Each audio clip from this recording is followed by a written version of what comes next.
Triangle law दोनों बता दिए थे। आज हम सब्ट्रैक्शन के बारे में पढ़ेंगे, किस तरह से दो वेक्टर को सब्ट्रैक्ट करते हैं। कल मैंने आपको इसका एक रफ आइडिया दिया था, ठीक है। तो देखिए अब इसके आगे,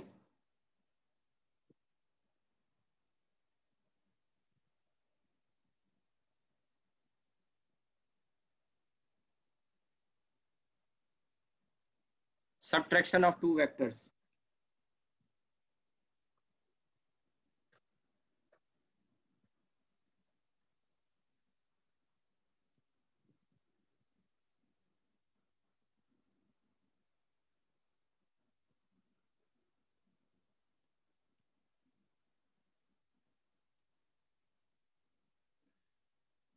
सब्ट्रैक्शन ऑफ टू वेक्टर भी एक तरह का एडिशन ही है, मैंने आपको बताया था। और इसके लिए भी हम वही यूज करते हैं, triangle law and parallelogram law.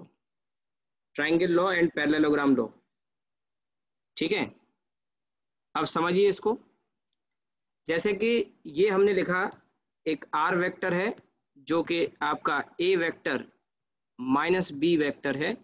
आप इसको लिख सकते हैं A vector plus minus B vector. A vector plus minus B vector यानी कि ए वेक्टर का और माइनस बी वेक्टर का एडिशन है।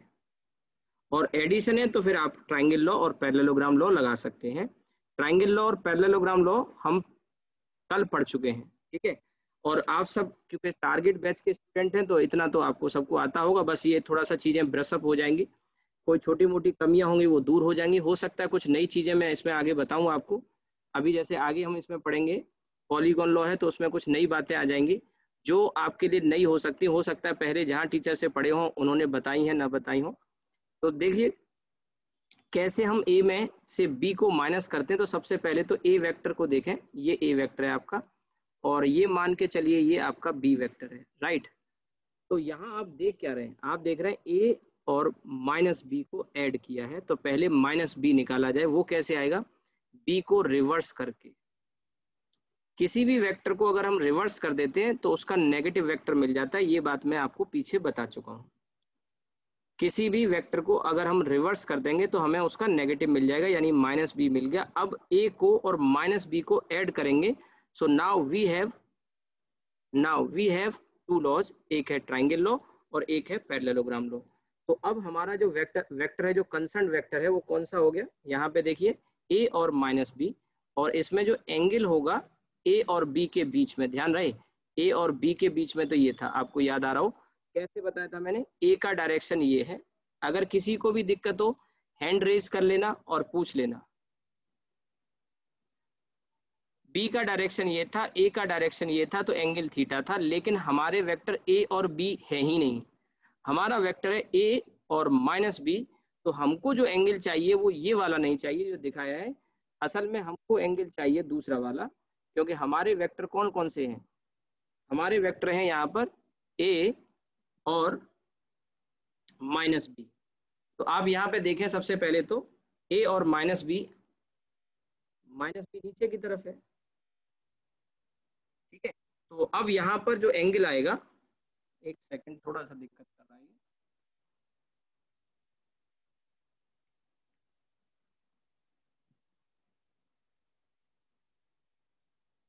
तो अभी आप इसमें देख रहे होंगे ये एंगल थीटा है आपका, और एंगल थीटा तो ए और बी के बीच में, तो ए और माइनस बी के बीच में जो एंगल आएगा वो एंगल कौन सा हो जाएगा आपका, 180 माइनस थीटा। आप गौर करिए फिगर में, तो आप देखेंगे 180 माइनस थीटा आएगा। क्या आएगा, 180 माइनस थीटा, ठीक है। तो ये वाला एंगल होगा जो मैं इसमें दिखाना चाहूंगा, ये वाला एंगल। आई थिंक ये फिर सुबह की तरह दिक्कत कर रहा है टच इसका, मुझे दूसरी स्क्रीन ओपन करनी पड़ेगी।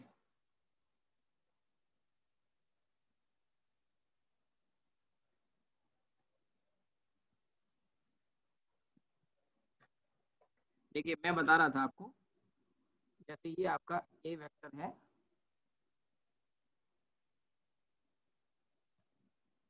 और ये आपका बी वेक्टर है, दोनों के बीच में जो एंगल है that is this angle theta. But हमको ये नहीं चाहिए, हमको चाहिए ए और माइनस बी चाहिए।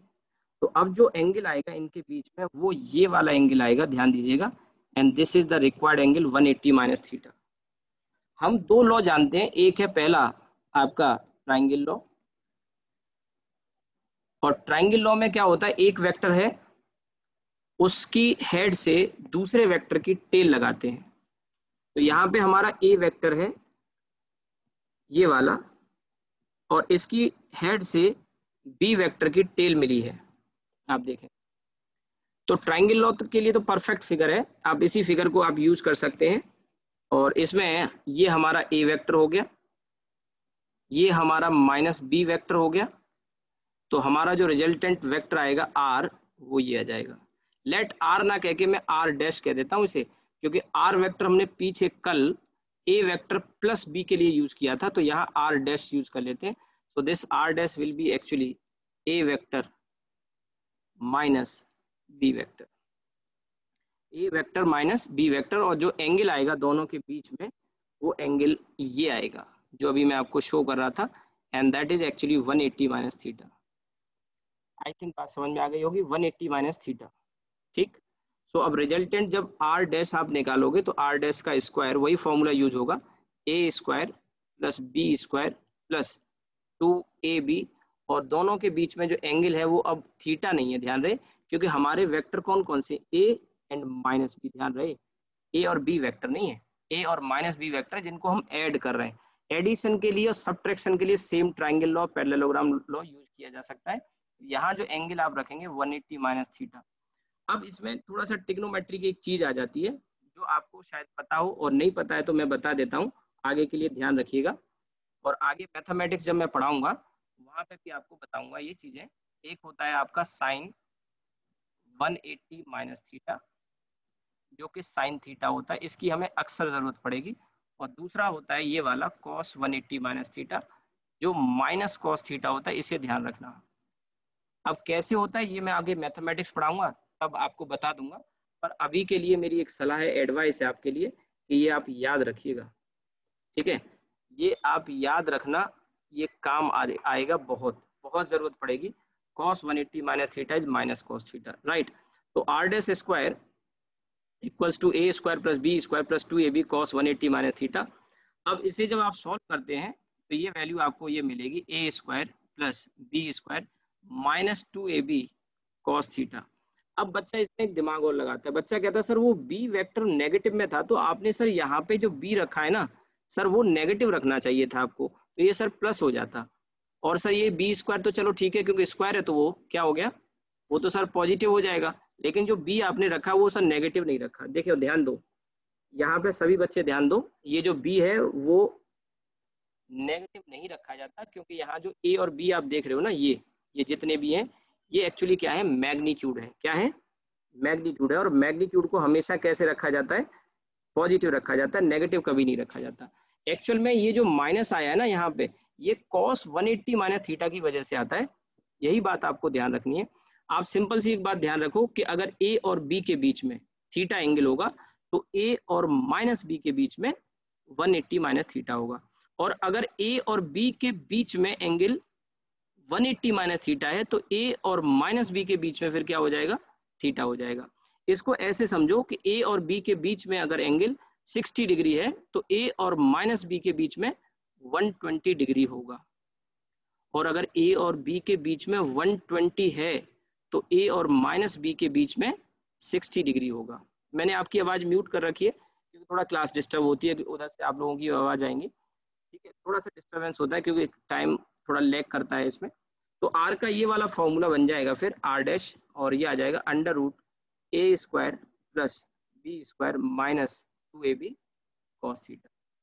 आई थिंक बात समझ में आ गई होगी। तो आर डैश की वैल्यू ये आ गई, under root A square plus B square minus 2ab cos theta, ठीक। रटने की जरूरत नहीं है, कुछ भी नहीं रटना है, कुछ भी नहीं रटना है आपको। ये हो गया। अब इसके बाद दूसरा केस हम ले लेते हैं, सेकंड वाला, और वो है पैरेललोग्राम लॉ से। सेकंड केस पैरेललोग्राम लॉ से भी यही रिजल्ट आएगा, बस ऐड करने का तरीका थोड़ा सा अलग है। इसमें कुछ भी नया नहीं सीखना, आपको ध्यान रखिएगा, बस अप्रोच को समझो। और इसमें थीटा एंगल जो लिया जाता है वो 180 माइनस थीटा होगा, न कि थीटा होगा, क्योंकि यहाँ सब्ट्रैक्ट कर रहे हैं। अब पैरेललोग्राम लॉ में क्या है, वेक्टर तो वही हमारे ए और माइनस बी होंगे, लेकिन अब यहाँ ऐड कैसे करेंगे, इनके टेल टेल या तो मिलाएंगे या हेड हेड मिलाएंगे। तो हम एक काम कर सकते थे, इसी फिगर में अगर आप थोड़ा सा देख रहे हैं तो यहाँ पर मैं आपको बताऊं कि ये वाला जो माइनस बी वेक्टर यहाँ हमने लगाया, उसको खिसका के अगर हम यहाँ ले आए इधर, ये रहेगा तो माइनस बी ही, ऐसे इधर वाले से इधर वाले में ले आता हूं मैं, तो आप देखेंगे इनकी ए वेक्टर की और बी वेक्टर की टेल टच हो जाएंगे कि नहीं हो जाएंगे, आप देख रहे होंगे ये वाला और ये वाला टेल टच कर गई। और फिर मैं बना दूंगा एक पैरेललोग्राम इसमें, ठीक है। तो ये पैरेललोग्राम बन जाएगा, और वो वाला डायगोनल जो इनके मीटिंग पॉइंट से पास करे, मैंने बताया था, ठीक है, वो हमारा रिजल्टेंट होता है, तो वो रिजल्टेंट हो जाएगा। आपको बात समझ में आ गई होगी, ठीक है। मैं नया फिगर ड्रॉ कर देता हूँ इसमें, इसको तो हटा देता हूँ, नीचे बना देता हूँ इसमें। आप ये नोट करते रहिए साथ ही साथ, और अगर कुछ रह जाता है तो आप पॉइंट करिए मुझे कि सर ये वाला दोबारा से थोड़ा सा दिखा दीजिए, ये हमें बनाना है। तो ये आपका ए वेक्टर, और जो माइनस बी है उसको मैं यहाँ ले आऊंगा, ये आपका माइनस बी हो गया। इस तरह से एक पैरेललोग्राम बन जाएगा, और ये जो पैरेललोग्राम बनेगा, इसका ये वाला डायगोनल ये आपका आर डैश हो जाएगा। ए वेक्टर है और माइनस बी वेक्टर है, ये आपका आर डैश हो जाएगा। और अगर आप ध्यान से देखें तो ऊपर जो ट्राइंगल आपको दिख रहा है, ऊपर वाला ट्राइंगल ही तो है ये ट्राइंगल, और ऐसे दो ट्राइंगल से मिलके ही तो पैरेललोग्राम बनता है। तो उस फिगर में और इस फिगर में कोई खास फर्क नहीं है देखा जाए तो। और जैसे वहां आपने एंगल देखा 180 माइनस थीटा, ये वाला था आपका 180 माइनस थीटा, तो ये वाला एंगल भी आपका 180 माइनस थीटा हो जाएगा। और आर डैश की वैल्यू वही आ जाएगी अंडर रूट, निकालने की जरूरत नहीं है, मैंने आपको पहले ही बता दिया कि फॉर्मूले में कोई चेंज नहीं आता, सिर्फ ऐड करने का तरीका हमारा बदल जाता है, ठीक है। तो सब्ट्रैक्शन बहुत आसान है। अगर आपको क्वेश्चन में आई कैप जे कैप के कैप के फॉर्म में दिया हो तो फिर तो कोई मुश्किल ही नहीं है। आई में से आई को ऐड करना या सब्ट्रैक्ट करना होता है, जे में से जे को ऐड या सब्ट्रैक्ट करना होता है, के में से के को। लेकिन अगर इस तरह के वो आते हैं तो फिर वहां आपको ये रूल फॉलो करने पड़ते हैं, ट्राइंगल लॉ या पैरेललोग्राम लॉ, ठीक है।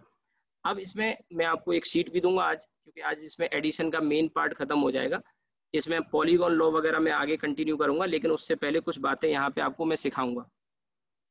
अब जैसे कि इसमें ये हो गया, अब पैरेललोग्राम में हमने पीछे एडिशन किया था और वहां हमें आर वेक्टर मिला था जो ए वेक्टर प्लस बी था, एक हमें यहाँ मिला ए वेक्टर माइनस बी। तो यहाँ एक बड़ी इंटरेस्टिंग चीज आपके सामने मैं रख रहा हूं, और उसको ध्यान रखना आगे के लिए। पैरेललोग्राम के जो दो डायगोनल होते हैं ना, उनमें से एक diagonal A vector plus B को रिप्रेजेंट करता है, और दूसरा डायगोनल हमेशा ए वेक्टर माइनस बी को रिप्रेजेंट करता है। आपको ये बात थोड़ा अजीब लग सकती है, लेकिन अभी आपको करके दिखाता हूं कैसे ऐसा होता है, ठीक है। और ये बात हमेशा ध्यान रखेंगे।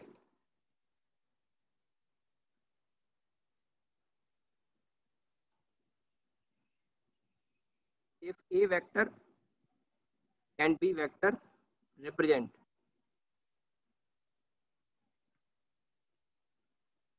A vector and B vector represent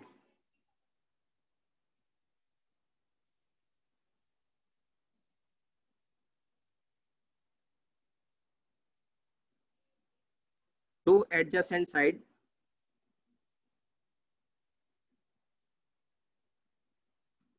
of a parallelogram, short में लिख दिया मैंने। If A vector and B vector represent two adjacent sides of a parallelogram, then one diagonal of the parallelogram represent A vector plus B, while the other diagonal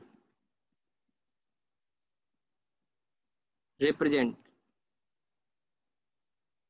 A vector minus B। हमेशा ये true है ये बात, यानी कि एक diagonal A vector plus B को दिखाएगा और दूसरा ए वेक्टर माइनस बी को दिखाएगा। अब देखिए इसमें अगर ऐसा है तो कैसे उसको रियलाइज कैसे करेंगे, तो मैं एक फिगर से समझाता हूं आपको।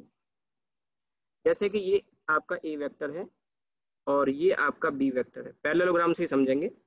ये आपका ए वेक्टर है और ये आपका बी वेक्टर है, तो इनका जो रिजल्टेंट आएगा, मैंने क्या बताया था आपको, वो डायगोनल होगा जो इनके मीटिंग पॉइंट से पास करेगा, यानी कि ये वाला। ठीक है, so this is your what A vector plus B.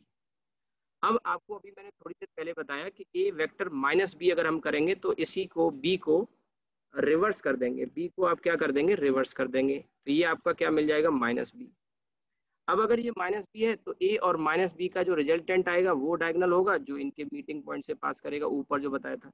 तो ये एक दूसरा डायगोनल आ गया इस यहाँ पर। हालांकि पैरेललोग्राम दो हो गए यहाँ पे, लेकिन अभी देखा ए और माइनस बी का रिजल्टेंट आ गया A vector minus B vector, right.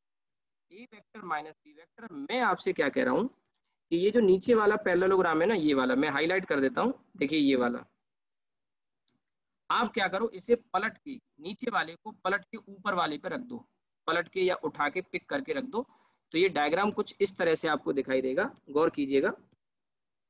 ये पैरेललोग्राम में ये साइड आपकी ए, ये बी, और जब नीचे वाले को उठा के ऊपर रखेंगे तो ये डायगोनल तो है ही इसका, ये आपका ए वेक्टर प्लस बी। आप देखिए ये ब्लैक वाला जो है, ब्लैक वाला डायगोनल आपको शायद दिखाई दे रहा हो, ये यहाँ आ जाएगा, और ये कौन सा हो जाएगा, ए वेक्टर माइनस बी। मैंने क्या किया, बी वेक्टर को रिवर्स कर दिया, ए को वैसे ही पहले की तरह यूज किया, तो ये इस तरह से आप इसको रख सकते हैं। आई थिंक मेरी बात शायद आपको समझ में आई हो। और अगर किसी भी बच्चे को यहाँ कोई डाउट है तो मैं यहाँ से आपको अनम्यूट कर देता हूँ, और आपको अगर कहीं भी कुछ भी चीज़ समझ में ना आई हो तो आप पूछ लेना। पेंडिंग नहीं रखना है आगे के लिए कि ये मैं आगे समझूंगा, अभी नहीं, जो हो गया सो हो गया, मुझे आता है। अगर कोई भी चीज़ नहीं लगे, कुछ भी डाउट लगे, पूछ लेना, ठीक है।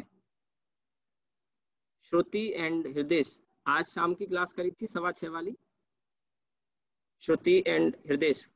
No sir. नहीं सर, नहीं सर। नहीं, तुम कर रहे थे ना शायद, मेरे ख्याल से। हाँ सर, आज रह गई। तो ये आई थिंक सबको समझ में आ गया। और एक diagonal A vector plus B और दूसरा diagonal A vector minus B, ठीक है। अच्छा मुझे ये बताओ, हमें ये तो कंफर्म हो गया कि अगर पैरेललोग्राम की दो साइड ए वेक्टर और बी वेक्टर रिप्रेजेंट करते हैं तो एक diagonal A vector plus B होता है और दूसरा diagonal A vector minus B होता है। तो क्या हम ये कह सकते हैं कि बड़ा वाला जो डायगोनल होता है वो ए वेक्टर प्लस बी को रिप्रेजेंट करता है और छोटा वाला diagonal A vector minus B को रिप्रेजेंट करता है? क्या बोल सकते हैं हम ऐसा? No sir. नहीं, बोलिए।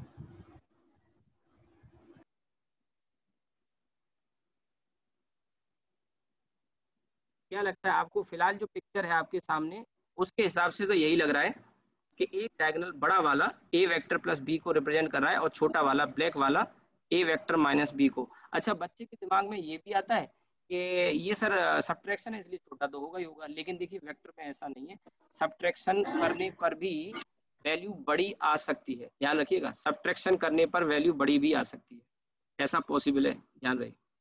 अब वो कैसे आएगा, वो कैसे आएगा मैं आपको दिखाता हूँ। 3 सिचुएशन आपके सामने रखूंगा और 3 सिचुएशन कौन कौन सी हैं, एक सेकंड।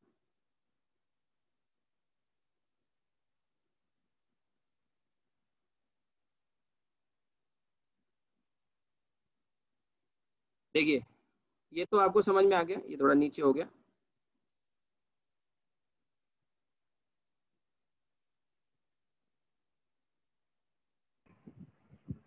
हाँ अब ठीक है। तो यहाँ पे देखिए पहला केस हम लेते हैं, केस फर्स्ट। अगर दो वेक्टर के बीच में angle, if theta is less than 90 degree, theta क्या है, दोनों के बीच में एंगल, फिलहाल ये एंगल थीटा ये वाला है, आप ध्यान से देखें तो, और आप क्लियरली देख सकते हैं थीटा 90 से छोटा है, और आप ये भी देख पा रहे होंगे कि ए वेक्टर प्लस बी की जो लंबाई, लंबाई का मतलब मैग्नीट्यूड, मैग्नीट्यूड मतलब mod, it is greater than A vector minus B vector, यानी कि ए वेक्टर प्लस बी का जो मैग्नीट्यूड है वो ए वेक्टर माइनस बी के मैग्नीट्यूड से बड़ा होता है अगर थीटा ग्रेट लेस देन 90 हो। दोनों वेक्टर के बीच में अगर एंगल एक्यूट है तो A A vector plus B का magnitude A vector minus B के मैग्नीट्यूड से बड़ा होगा, जैसा ऊपर फिगर आप देख रहे हैं। ऊपर वाला फिगर इसी को सिंबलाइज कर रहा है, शो कर रहा है। Now coming to case number 2। Case number 2 ये है, if theta greater than 90 degree तो क्या होगा। तो पहले जरा देख लेते हैं सिचुएशन को। ए वेक्टर आपका ये है और बी वेक्टर आपका ये है। ए वेक्टर ये है, बी वेक्टर ये है, और इसमें मैं आपको पहले ही समझा चुका हूं कि एक diagonal A vector plus B को रिप्रेजेंट करता है। जाहिर सी बात है ये वो डायगोनल होगा ए वेक्टर प्लस बी वाला, क्योंकि ए और बी को। अब अगर इसमें माइनस बी वाला मैं लेता हूं तो वो माइनस बी वाला ऐसे आएगा कि नहीं भाई। कहीं भी किसी भी बच्चे को जरा सा भी डाउट आए कि सर ये समझ में नहीं आया, पूछ लेना, मैं दोबारा बता दूंगा। अब ए और माइनस बी को लेके अगर हम रिजल्टेंट खींचते हैं, ड्रॉ करते हैं, तो वो रिजल्टेंट ये आएगा कि नहीं आएगा। और ये आपका कौन सा आ गया, ए वेक्टर माइनस बी। अब नीचे वाला जो पैरेललोग्राम है कौन सा वाला, ये वाला। इस पैरेललोग्राम को उठा के कट करके ऊपर वाले पे चिपका दो, तो आप देखोगे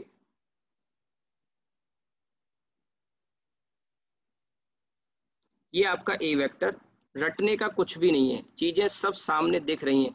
फिजिक्स एक ऐसा सब्जेक्ट है जिसमें रटना नहीं है, समझना है चीजों को। मैं रटा नहीं रहा हूँ, मैं आपको चीजें दिखा रहा हूँ, सामने दिख रही हैं। फील कहते हैं ना, जैसे कि सामने दिख रहा है, हाँ ऐसा हो रहा है।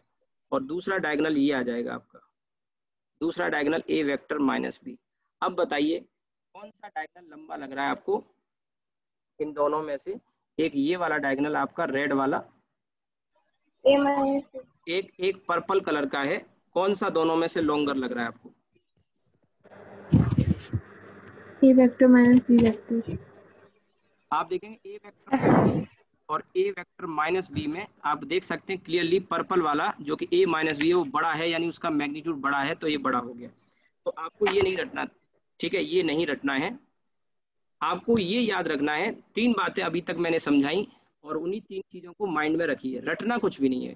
पहली बात बताई कि अगर ए वेक्टर और बी वेक्टर एक पैरेललोग्राम की दो एडजेसेंट साइड को रिप्रेजेंट करते हैं, तो एक diagonal A vector plus B को शो करता है, दूसरा diagonal A vector minus B को शो करता है। पहली बात, एक diagonal A vector plus B को, दूसरा ए वेक्टर माइनस बी को। अब यहाँ पे आता है पॉइंट नंबर 2। पॉइंट नंबर 2 ये है कि अगर एंगल एक्यूट है तो longer diagonal A plus B को और shorter diagonal A vector minus B को शो करेगा। लेकिन अगर एंगल ऑब्ट्यूज हो गया, 90 से बड़ा हो गया, तो लॉन्गर डायगोनल जो होगा वो ए वेक्टर माइनस बी को रिप्रेजेंट करेगा, और जो शॉर्टर डायगोनल है वो ए वेक्टर प्लस बी को रिप्रेजेंट करेगा, जैसा कि आप इस फिगर में देख रहे हैं। अभी तक इसमें क्वेश्चन नहीं आया, अभी तक क्वेश्चन नहीं आया। आगे क्वेश्चन अगर आ गया ना कि इफ, ऐसे आएगा क्वेश्चन, देखिए कैसे आएगा मैं बताता हूँ। If this is less than this then, और ऑप्शन दे देगा, लिखना मत, ऑप्शन दे देगा ए बी सी और डी, ऐसे चार ऑप्शन दे देगा। If this less than this then आपसे कहेगा थीटा 90 डिग्री होगा, थीटा ग्रेटर देन 90 डिग्री होगा, थीटा लेस देन 90 डिग्री होगा, और एक में कह देगा नन ऑफ दीज, या इंफॉर्मेशन या डेटा इनसफिशिएंट, ऐसे बोल देगा। तो आप अगर ये चीजें माइंड में है तो आप बताओ इसे सॉल्व करोगे क्या आप इसको सॉल्व करना चाहोगे। मुझे तो नहीं लगता सॉल्व करोगे। सीधे आप इसको आंसर कर सकते हैं कि सर ने बताया था ऑब्ट्यूज एंगल होता है, तो फिर जो ए प्लस बी का जो मैग्नीट्यूड आता है वो ए माइनस बी से छोटा आता है। आप डायरेक्ट टिक कर सकते हैं कि जो एंगल आएगा वो एंगल आपका 90 से क्या आएगा, बड़ा आएगा। अब इस पे ये क्वेश्चन तो नहीं आए केस 1 एंड केस 2 के, लेकिन केस 3 जो मैं बताने जा रहा हूँ वो क्वेश्चन आ चुका है 2016 नीट में। नीट 2000 थोड़ा गड़बड़ हो गया,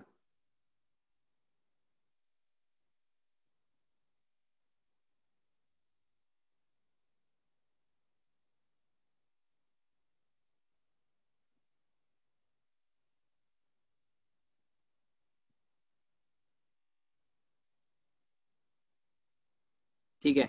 तो अब देखिए इसमें जो केस 3 में बताने जा रहा हूँ आपको, केस 3 नीट 2016 में क्वेश्चन आया था। अब 2016 में जो क्वेश्चन आया वो क्या था कि इफ, ऐसे था, मॉड, लिखना मत, लिखना मत, पहले सुन लो। क्या था, if mod A vector plus B is equal to A vector minus B vector. जाहिर सी बात है दोनों डायगोनल बराबर की बात कर रहा है, भाई एक डायगोनल ये होता है, दूसरा डायगोनल ये होता है, तो दोनों डायगोनल बराबर कब होते हैं, कैसा फिगर बनता है जब डायगोनल बराबर होते हैं, कोई बताएगा? कोई बताएगा? अगर दोनों डायगोनल बराबर होते हैं तो फिगर कैसा होगा? 90 डिग्री एंगल होगा दोनों के बीच। हाँ रेक्टेंगल होगा, आप ये कह सकते हैं पैरेललोग्राम रेक्टेंगल होगा और रेक्टेंगल। एंगल क्या हो जाएगा 90। ये 2016 नीट का सवाल है, उसमें ऑप्शन दिए थे कि if mod A plus B is equal to mod A minus B then, option दिए थे नीचे एंगल 45 90 डिग्री 60 डिग्री ऐसे ऑप्शन दिए थे। अब आप बताइए कि अगर ये क्वेश्चन आएगा तो आप इसको फिर दोबारा से आ जाए, मान लो सपोज करो, तो आप इसको सॉल्व करोगे, चीजें समझ में अगर आती हैं तो सॉल्व करने की जरूरत है, सीधे टिक करेंगे हम। अब मैंने कहा कि ये क्वेश्चन आ चुका है केस नंबर 3, लेकिन केस नंबर 2 या केस नंबर 1 अभी तक नहीं आया, और 2 के आने के चांसेस ज्यादा है, क्योंकि ये थोड़ा सा ऑकवर्ड सा लगता है देख के कि प्लस कर रहे हैं वो वैल्यू छोटी आ रही है और माइनस से छोटी आ रही है, ए प्लस बी छोटा आ रहा है ए माइनस बी से, थोड़ा ऑकवर्ड लगेगा। तो यहाँ एंगल 90 से बड़ा अगर होगा तो हो जाएगा, ये आ जाएगा आगे। फिर इसमें अब क्वेश्चन क्या बनेगा, क्योंकि ये तो मैंने आपको क्वेश्चन बताया, लेकिन अगर इसके केस लिखेंगे प्रॉपर तो हम ऐसे लिखेंगे, if theta equals to 90 degree, तो एंगल 90 होगा, तो फिर जो ये दोनों डायगोनल हैं बराबर हो जाएंगे, और आप देखोगे जो फिगर बनेगा वो एक रेक्टेंगल बनेगा। एंड यू नो रेक्टेंगल जो होता है उसके दोनों डायगोनल की लेंथ बराबर होती है, ठीक है, रेक्टेंगल के दोनों डायगोनल। तो ये आपका ए वेक्टर, ये आपका बी वेक्टर, और ये एक डायगोनल हो गया that is A plus B, और फिर ये दूसरा डायगोनल हो गया आपका A vector minus B, right. दोनों डायगोनल बराबर हो गए। ये नीट 2016 में क्वेश्चन आ चुका है, 2016 नीट का सवाल है, आप चेक कर लेना। मैंने बताया आगे वाला केस नंबर 2 पूछ लेगा। फिर मैंने बच्चों से, अभी जैसे मैं पढ़ाता हूँ तो पूछता हूँ, तो एक केस नंबर 4 भी कराया था, लास्ट ईयर भी कराया था, ये कह के कि 2020 में आएगा, 20 में तो नहीं आया, पेपर हो गया, आपने भी दिया होगा। अब उम्मीद कर रहा हूँ 2021 में आएगा, और मैं हर साल बताता हूँ, पिछले कई साल से बता रहा हूँ ये क्वेश्चन। बस यही है कि ऊपर वाले के यहाँ देर है अंधेर नहीं, क्वेश्चन तो आएगा, पक्का आएगा। कब आएगा ये कोई नहीं जानता, ठीक है। हाँ ये मुझे लगता है कि ये 2021 में तो आ ही जाना चाहिए, बहुत देर हो गई, ठीक है, हुजूर आते आते बहुत देर कर दी। तो अब देखिए अगला जो सवाल, केस नंबर 4। केस नंबर 4 क्या है, ये है इसमें कि अगर इफ, ध्यान से सुनना, इसी से रिलेटेड है, और ये 2021 का सवाल है, नीट या जेई मेन में भी आ जाएगा, 2021 का क्वेश्चन। अब मुझे आप जवाब दीजिएगा, जो दे देगा सेलेक्ट है वो। If A vector plus B vector, mod नहीं कर रहा हूं मैं, मॉड नहीं कर रहा हूं, is perpendicular to A vector minus B, mod नहीं है,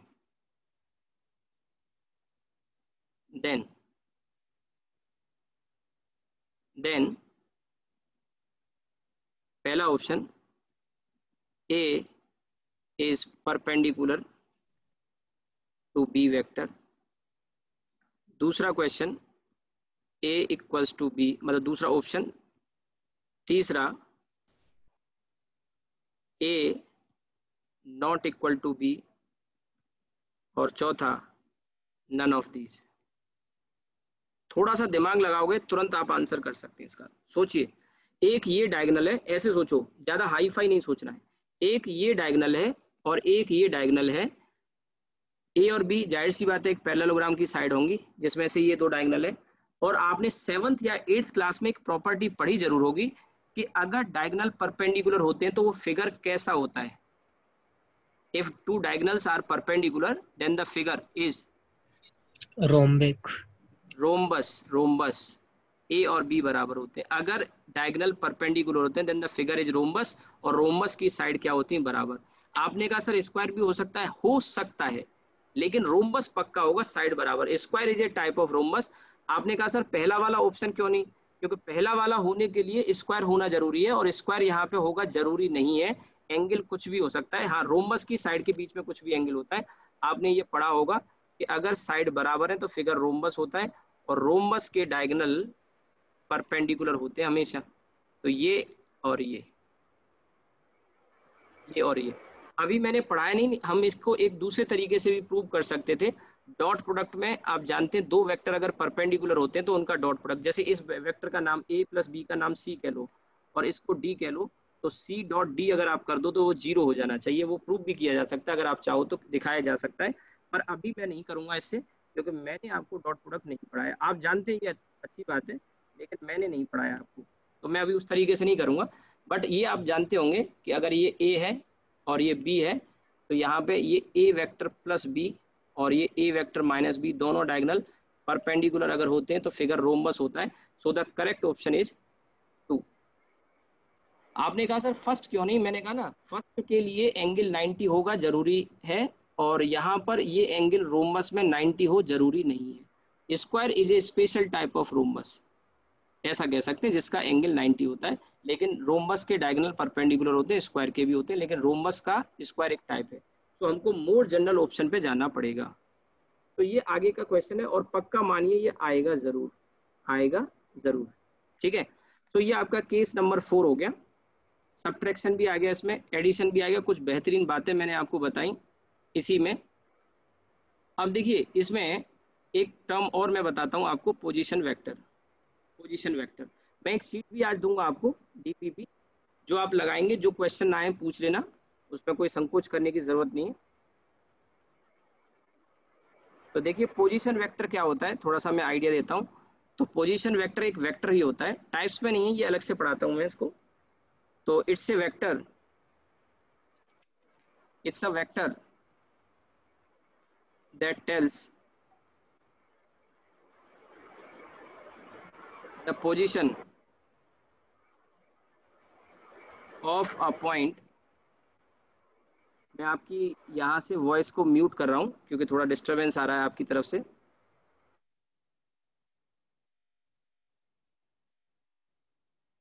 It's a vector that tells the position of a point with respect to a reference point. With respect to a reference point.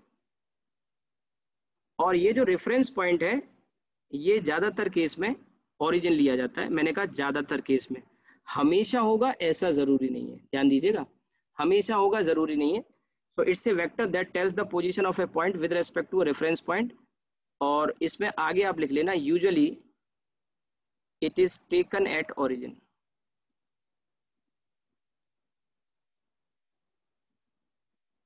Usually it is taken at origin, origin पे लिया जाता है। अब देखिए आप note जरूर करते जाइए, जैसे यहाँ पे मान लो ये आपका एक्स एक्सिस है, ये आपका वाई एक्सिस है, और ये कोई पॉइंट है पी। पी पॉइंट के कोऑर्डिनेट एक्स कॉमा वाई है, और ये ओ पॉइंट है ओरिजिन, जिसके कोऑर्डिनेट आप जानते हो 0,0 है। तो अगर मैं एक वेक्टर ड्रॉ करता हूँ यहाँ से ओ से पी की तरफ, तो इस वेक्टर का नाम होगा ओपी। ये जो वेक्टर है ओपी, तो जानते हो ओपी पोजीशन वेक्टर है, it is position vector. PV लिख रहा हूं मैं, बार बार यूज करूंगा, it is PV of point P with respect to O. ठीक है, so OP is the position vector of point P. और ध्यान रखना जो पोजीशन वेक्टर होता है इसकी डायरेक्शन हमेशा, पोजीशन वेक्टर है ओपी, तो ओ से पी की तरफ डायरेक्शन है। ओ क्या है, रेफरेंस पॉइंट है यहाँ पे, वो क्या है, रेफरेंस पॉइंट। तो इसकी डायरेक्शन हमेशा away from the reference point होती है। पोजीशन वेक्टर की डायरेक्शन हमेशा ध्यान रखिएगा, हमेशा इसकी direction away from the reference point होती है। ठीक है, तो अब देखिए इसमें आगे मैं ये भी लिख देता हूं, its direction is always away from the reference point. और इसकी आगे हमें क्वेश्चन में जरूरत पड़ जाती है पोजीशन वेक्टर की, away from the reference point. अब देखिए रेफरेंस पॉइंट से अवे तो है, अब आपसे कहा जाए कि ओपी वेक्टर को लिखो, कैसे लिखोगे, तो एक बहुत ही आसान तरीका है। यहाँ से आप हेड का position vector x coordinate x है और टेल का 0 है, तो आप क्या लिखेंगे, एक्स माइनस 0 आई कैप। फिर इसी तरह से वाई के लिए लिखेंगे वाई, हेड का वाई कोऑर्डिनेट वाई और टेल का वाई कोऑर्डिनेट 0 जे कैप। अगर इसी में z भी होता ना तो वो भी हम शामिल कर लेते, जैसे मान लो कॉमा z भी होता तो यहाँ पे भी कॉमा 0, तो फिर एक और आ जाता हेड का z कोऑर्डिनेट माइनस टेल का z coordinate k cap, and this is how you get the vector. So it is xi yj plus z k cap, ये आपका ओपी वेक्टर आ गया. और अब इसको एक एग्जांपल लेके अगर हम समझे, मैं धीरे धीरे ऊपर बढ़ा रहा हूँ, अगर आप न देख पा रहे हो तो बता देना. तो अब जैसे मान लो फॉर एग्जांपल ये एक पॉइंट है ए, राइट, और एक दूसरा पॉइंट है बी, और ये पॉइंट है ओरिजिन, ये वाई है, ये आपका एक्स है. एक ए के जो पॉइंट्स हैं कोऑर्डिनेट्स हैं वो मान लो सपोज करो 3,4 है, और बी पॉइंट के कोऑर्डिनेट है 5,1. तो मैं अगर आपसे पूछूं कि पोजीशन वेक्टर ऑफ ए बताइए और पोजीशन वेक्टर ऑफ बी बताइए, तो सबसे पहले तो नाम की बात कर लेते हैं. इसका नाम होगा, और ये रेफरेंस पॉइंट जब न दिया हो तो कहाँ मानेंगे, ओरिजिन पर 0,0. ठीक है, तो इस वेक्टर का जो नाम होगा वो होगा ओ ए, ओ से ए की तरफ, और इसका नाम होगा ओ बी. तो आपको एक्चुअली ओ ए और ओ बी वेक्टर को लिखना है, ओ ए और ओ बी वेक्टर को लिखना है. तो कैसे लिखेंगे, आपको मैं यहाँ से बोलने के लिए अनम्यूट कर देता हूँ, आप मुझे बता सकते हैं, तुरंत आंसर कर सकते हो चाहो तो. हमारा टाइम खत्म हो रहा है, फिर से आपको ज्वाइन भी करना है, क्लास का टाइम 8:30 तक है. उसी लिंक पे क्लिक करके, जो बच्चे नए हैं उनको बता दूं, उसी लिंक पे क्लिक करके आपको फिर से ज्वाइन करना है, क्लास 8:30 बजे तक होती है. कोई वेक्टर कोई बताएगा मुझे? 3x + 4y. 3x + 4y नहीं बेटा, आई कैप और जे कैप में आंसर देना होता है आपको. तो 3i कैप. + 4j. हाँ, 3 - 0 आई कर लो, और ऐसे ही 4 - 0 हेड माइनस टेल करना होता है. सो आपका ये तो आ गया 3i + 4j. इसी तरह से ओबी को लिख पाओगे कि नहीं, क्या आ जाएगा, डायरेक्ट बताओ. 5i + j. 5i + j, बहुत सही, 5i + j. अब अगर मैं आपसे पूछूं, एक वेक्टर यहाँ पे पूछता हूँ, इसी से देखो एक और नई बात. अगर मैं आपसे पूछता ए बी वेक्टर बताओ, ए बी, तो सबसे पहले समझो ए बी वेक्टर निकालेंगे कैसे. तो इसके लिए मैं आपसे एक छोटी सी बात पूछता हूँ कि यहाँ आपको ट्राइंगल नजर आ रहा है कि नहीं आ रहा है. टाइम खत्म हो रहा है, फिर से ज्वाइन करना है, बहुत इंपॉर्टेंट बात बताऊंगा. आपको एक ट्राइंगल नजर आ रहा है कि नहीं, ओ ए बी. Yes sir. आप मुझे बताओ कौन से ऐसे दो वेक्टर है, ट्राइंगल है तो जाहिर सी बात है ट्राइंगल लॉ लगाया जा